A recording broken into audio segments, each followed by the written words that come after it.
ช่างเล็กทำไมจะตัดทำไมโอ้มันเนี่ยนะชนในป่านี่นะ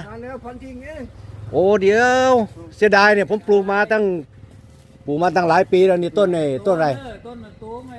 ลูกมันไว้คิดว่าต้นมะตูมตรงไหนเอาจอดตรงนั้นพอดีเอาไงตัดได้แต่ว่าห้ามตายเอาแค่ไหนเอาแค่นี้เนาะถ้ามันแค่นี้พอมีใบมันต้องมีใบใช่ไหมเอาแค่นี้เอาแค่นี้ตัดทิ้งเนื้อตัดบนเนี่ยไปตัดบนเอาตรงนี้พอมีใบต้องมีใบเอาเลยตัดไปเลยมันจะอยู่ใต้หลังคานะครับต้นมะตูมแต่เสียดายก็จะเลยให้ช่างตัดไว้เพื่อที่จะเก็บกินยอดมันเสียดายปลูกมาตั้งหลายปีเนาะคือว่าจะแหวกเว้นหลังคามันดันขึ้น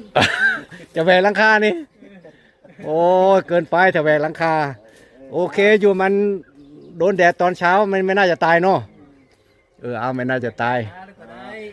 โอเคช่างเล็กเอาตัวนั้นแหละแต่ห้ามตายนะถ้าตายรับผิดชอบนะ